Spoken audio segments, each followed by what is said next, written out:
আজি কেবিনেটত অসমৰ মুখ্যমন্ত্ৰী ডাঙৰীয়াই সত্ৰৰ উদাসীন ভকতসকললৈ যিয়ে 1500 টকাৰ মাহেকীয়া মাননি মানে আগবঢ়াইছে আৰু সত্ৰসমূহলৈ আৰু বিশেষকৈ নামঘৰসমূহলৈ যি মানে বৰঙণি আগবঢ়াইছে অতিকে গুৰুত্বপূৰ্ণ আৰু শলাগ ল'বলগীয়া। আদৰণি জনাইছোঁ।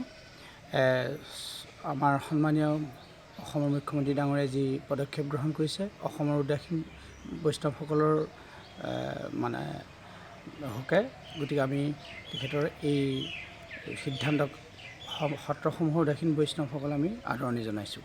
আৰু লগতে তেখেতসকলে যে আমাৰ উপাসনাৰ অসমীয়াৰ উপাসনাৰ স্থলীসমূহলৈ যে তেখেতসকলে এটি অনুদান আগবঢ়াইছে নামঘৰসমূহলৈ, গতিকে আমি এই আপাহতে আমাৰ সত্ৰসমূহৰ উদাসীন বৈষ্ণৱৰ হৈ আমিও শ্ৰদ্ধাৰ মুখ্যমন্ত্ৰী মহোদয়লৈ আন্তৰিক ধন্যবাদ, কৃতজ্ঞ হৈ ধন্যবাদ জ্ঞাপন কৰিছোঁ।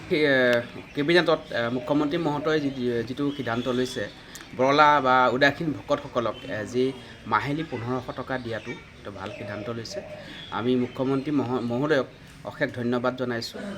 বিশেষকৈ যিসকল উদাসীন ভকত বা যিসকল সত্ৰসমূহত বৰ্তমান আছে তেখেতসকলক যি এই প্ৰাপ্যটো দিয়াৰ কাৰণে আমি মুখ্যমন্ত্ৰী মহোদয়ক অশেষ ধন্যবাদ জনালোঁ। বিশেষকৈ আমি যিটো সংবাদ পাইছোঁ সেইটো বৰ ভাল লগা সংবাদ, যিহেতু অসমৰ বা সত্ৰ উদাসীন পৰম্পৰা সত্ৰসমূহলৈ আমাৰ উদাসীন ভক্তসকলৰ যিটো মাহেকীয়া 1500 টকা পাৰিতোষিক আগবঢ়াইছে নিৰ্মালী হিচাপে, সেইটো ভকতসকল যথাচক্ৰম মানে উপকৃত হ'ব, নোহোৱা নহয়।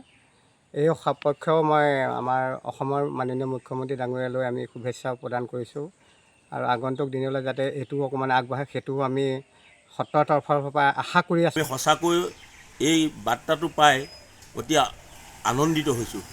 গতিকে ভগৱানৰ ওচৰত প্ৰাৰ্থনা জনাইছোঁ যে আমাৰ মাননীয় অতি আদৰৰ মুখ্যমন্ত্ৰী মহোদয়ে যাতে এই যিটো সিদ্ধান্ত লৈছে সেইটো ফলৱৰ্তী হয়, তাৰ বাবে আমি ভগৱানৰ ওচৰত প্ৰাৰ্থনা জনাইছোঁ।